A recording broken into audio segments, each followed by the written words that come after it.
ഇന്നലെ Ernakulam town railway സ്റ്റേഷനിൽ തൃശ്ശൂരിലേക്ക് പോകാൻ വേണ്ടിയിട്ട് പൂനെ എക്സ്പ്രസിന് ഞാൻ കയറാൻ വേണ്ടി നിൽക്കുകയായിരുന്നു. അത്യാവശ്യം അധികം ആൾക്കാർ ജനറൽ കമ്പാർട്ട്മെന്റ് ആണ്. അത്യാവശ്യം അധികം ആൾക്കാർ പുറത്തേക്ക് ഇറങ്ങുന്നുണ്ടായിരുന്നു. പ്ലാറ്റ്ഫോമിൽ അധികം ആൾക്കാരില്ല.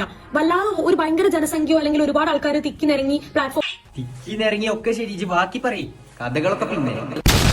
അല്ലാതെ ഒരു ഭയങ്കര ജനസംഖ്യയോ അല്ലെങ്കിൽ ഒരുപാട് ആൾക്കാർ തിക്കിനിറങ്ങി പ്ലാറ്റ്ഫോമിന് ട്രെയിനിന്റെ ഉള്ളിലേക്ക് കയറാൻ അത്രയും ആൾക്കാരില്ല. ഇജെന്താ പെണ്ണെ സീവക ചിന്താമണിത്തെ 3ാമത്തെ പേജ് എടുത്തിട്ട് 4ാമത്തെ വരി എടുത്തില്ല 5ാമത്തെ വാക്ക് പറയാ. ഇജ് കഥ പറയാതെ കാര്യം പറയണ്ടേ. ഒരു കൈയ്യ് എന്റെ ബാക്കിലേക്ക് ഈ ഒരു പോർഷനിലേക്ക് സൈഡ് എന്ന് പറഞ്ഞിട്ട് ഇങ്ങനെ വന്നു. ഗൈസ്, ഈ താത്താക്ക് എന്താ പ്രശ്നം? ഈ താത്താന്റെ ബ്രസ്റ്റിലേക്ക് കൈ കൊണ്ടുവന്നു റെയിൽവേ സ്റ്റേഷനിൽ പോവാൻ കയറിയപ്പോന്ന്. അത് എങ്ങനെ കൊണ്ടുവരാതെക്കാന്ന് ഞാൻ ചോദിച്ചത്. അപ്പൊ ഗൈസ്, ഇന്നൊരു വീഡിയോ കണ്ടേച്ചു വന്നാലോ? ബാ, ഇതാണ് കേട്ടോ ഞാൻ ഓർഡർ ചെയ്തത്. ഇതിന്റെ പേര് ഫ്രീഡം ബ്രാൻഡ് ആണ്. പക്ഷേ ചിരിക്കുന്നോ? അടി കള്ളി. ഇതിനുള്ളിൽ ഈ കരങ്ങളുടെ അവകാശി